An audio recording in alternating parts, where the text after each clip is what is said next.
Moradores do pequeno distrito de Santa Rita do Passa Quatro sofrem com a falta do transporte. A situação ficou pior com a chegada da pandemia. O serviço suspenso contribui com a falta de acesso aos serviços essenciais e impede a população até de trabalhar. Em Santa Cruz da Estrela é o maior sossego. Dá para andar com a criançada no meio da rua e até bater papo na praça central. Olhando assim, nem parece que os moradores do pequeno distrito passam agora por um problema sério: a falta de transporte público. As ruas estão vazias porque a prefeitura suspendeu a circulação dos ônibus durante a pandemia da Covid-19. O problema ganhou força nas redes sociais. Inclusive em Santa Rita, que lá não tem a própria população lá se sensibilizou com o pessoal aqui, porque nem lá tem o transporte e aqui não tendo, o pessoal também se sensibilizou bastante. Antes da pandemia, Santa Cruz da Estrela contava com ônibus em 2 horários, pela manhã ou no fim da tarde. Ou seja, agora só sai do distrito quem tiver carro, moto, bicicleta ou coragem para pedir carona e ainda pagar caro por essa ajuda. Às vezes, se a pessoa já estiver indo, então a gente consegue uma carona quando você não tem o dinheiro. Se não, é R$50 para te levar para Santa Rita. Quer dizer, um valor alto, né? Alto, para quem está desempregado, aonde que você vai arrumar R$50? Era bom, né? Dinheiro nascesse na ervinha, né? Nós só ia lá e pegava, mas tem que trabalhar, suar para ganhar o pão de cada dia e não tem como. Essa estrada que liga o distrito a Santa Rita do Passa Quatro acontece que são 18 quilômetros. Impossível fazer esse trajeto de ida e volta caminhando. E a situação já começa a preocupar porque é na cidade que estão os serviços essenciais, principalmente os empregos. Renilda, que é cozinheira, perdeu o emprego por falta de transporte. Ela não consegue mais sair do distrito. Por conta de transporte. Não tem como ir, não tem. Já não batia os meus horários que eu trabalhava por trabalhar mais à noite, né? Então já não batia os horários dos ônibus que tinha, agora piorou. Agora não tem como sair? Não tem como sair, a gente está ilhado aqui, infelizmente. E a gente só quer uma atenção, a gente precisa trabalhar, né? A gente precisa se alimentar, por mais que tenha pandemia, a gente respeita tudo, sabe? O fato de não sair sem máscara, ter os cuidados que tem que ter. A gente só quer transporte, a gente não quer nada mais. O distrito tem pouco menos de 1.000 habitantes. Boa parte da população é formada por idosos. A falta de transporte é um problema que atinge também a cidade de Santa Rita do Passa Quatro há um bom tempo. Segundo os moradores, não há ônibus circulando pelas ruas. O caso já foi levado ao Ministério Público, mas até agora a prefeitura não se preocupou em solucionar o transtorno. E segundo os moradores, o executivo ainda ataca quem pede melhorias. Todas as vezes que a gente reivindica algum direito da população, que já não é a primeira vez que acontece isso, no caso do assunto do transporte, nas mesmas datas que a gente questiona a prefeitura, surgem ataques em formas de vídeos, de piadas, sobre a gente que está querendo resolver um assunto que é da população, que seria os próprios governantes que deveriam resolver isso. E a gente acaba sofrendo com isso. Santa Rita do Passa Quatro e o distrito Santa Cruz da Estrela entram como pontos turísticos. Além de prejudicar os moradores, a falta de transporte nos 2 lugares pode gerar prejuízos à economia local. Que é uma instância climática e turística. Aí eu imagino, se vem um turista de uma outra cidade, nem para ele se locomover nos pontos turísticos de Santa Rita, ele consegue. Por exemplo, aqui no caminho, no trecho de Santa Rita para a Estrela, tem uma das pousadas mais conhecidas no estado, a Chuchua, que tem a Casa Torta. E não tem como as pessoas virem, porque não tem transporte. Já começa a pesar no orçamento dentro de casa também, né? Em todos os sentidos pesam, em todos os sentidos. A gente só quer trabalho, mais nada. Ter o direito de todo cidadão, poder trabalhar, ter uma vida honesta, mais nada. Não exigimos mais nada, só o transporte. Só isso, mais nada a gente não quer. Eu quero ter um meio de poder sair daqui, trabalhar, ganhar meu pão de cada dia, que eu sou viúva, sou sozinha. Os políticos só aparecem aqui no dia que eles querem o voto. Aí eles vêm, fazem campanha, pagam bebida para a molecada, dá uma cesta para um, dá lá uns 50 conto para outro, compra os votos e vai embora. Rafael Aguiar, de Santa Rita do Passa Quatro, para o Jornal da Clube. A Prefeitura de Santa Rita do Passa Quatro esclareceu que, em função da pandemia, o transporte público gratuito foi suspenso com base na legislação que trata das medidas de enfrentamento ao novo coronavírus.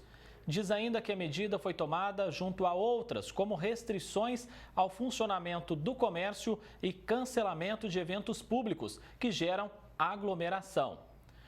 Concluiu dizendo que, graças às medidas tomadas, está com os mais baixos índices de contaminação e, tão logo a situação se normalize, o transporte irá retornar.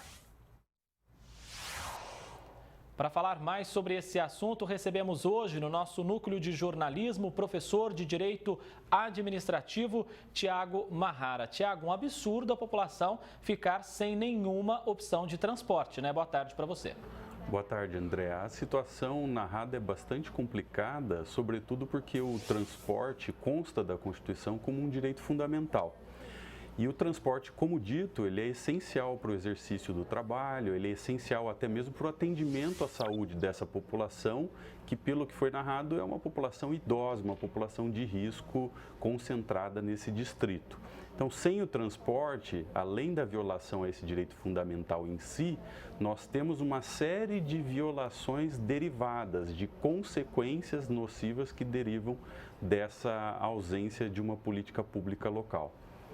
A Prefeitura tem justificativa, Tiago, para retirar o transporte público durante a pandemia? Olha, alguns municípios tomaram medidas de redução do número de veículos que levam a população, do número de veículos que fazem o transporte coletivo urbano, mas o que se constatou é que essa redução da frota de veículos, ela tem vários impactos negativos. Em primeiro lugar, com a redução da frota, nós temos muitas vezes uma concentração de pessoas dentro desses veículos, o que é nocivo. E pior, quando se suspende a frota, se chega à conclusão que, além da pessoa não exercer a possibilidade de trabalho, ela também fica impossibilitada de acessar o sistema de saúde. Então, não há nenhuma razão ou sentido de se justificar uma suspensão completa de frota com base no argumento da saúde, porque exatamente sem a frota, essa população que necessita do transporte coletivo não tem como ter atendimento médico. Então, houve sim no Brasil algumas restrições de frota, mas se chegou à conclusão que essas restrições são nocivas e, obviamente, em nenhum sentido, em nenhuma localidade se argumentou favoravelmente a uma suspensão completa de frota. Lembrando, André, que nós temos, mesmo durante a pandemia, uma série de serviços essenciais. E esses serviços essenciais precisam funcionar para o bem da coletividade. E para isso também é imprescindível que os seus trabalhadores cheguem aos locais de trabalho em que se realizam esses serviços essenciais. E deixar a população nesse momento sem nenhum tipo de transporte pode trazer punições para a Prefeitura? Sim, naturalmente. Os gestores públicos, eles devem tomar todas as decisões nesse momento da pandemia com base na lei de combate à pandemia. Existe uma lei federal que trata desse assunto. E essa lei federal, que é a 13979, ela deixa muito claro que todo tipo de ação de combate à pandemia deve ser motivada, ou seja, deve estar baseada em fundamentos técnicos e científicos. Naturalmente, portanto, essas medidas de restrição de frota de transporte coletivo, essas medidas devem estar devidamente motivadas. E eu dificilmente consigo vislumbrar ou enxergar um motivo suficiente para se fazer uma suspensão total do transporte público. Lembrando que o transporte público é um direito fundamental que, inclusive, foi incluído lá no artigo 6º da Constituição por uma emenda constitucional há alguns anos atrás. Nesse caso, então, o esperado é que o Executivo mude aí a sua postura e ajude os moradores do distrito, né? Sim, o Executivo deve garantir um mínimo de serviço em funcionamento. Ele pode, naturalmente, rever os horários, ele pode repensar a frota, mas ele tem um dever constitucional de garantir um mínimo de serviço público, porque nós estamos falando de um serviço público essencial à população. E todos destacaram nas suas narrativas a questão do transporte como um requisito para o trabalho. Mas eu gostaria de destacar que o transporte não é apenas um requisito para o trabalho, mas também um requisito para o atendimento à saúde dessa população. Então, não há como se afastar esse serviço completamente como foi feito no caso. Tiago Marrara, professor de Direito Administrativo, muitíssimo obrigado pela sua presença aqui no Jornal da Clube. Obrigado, André. Um abraço.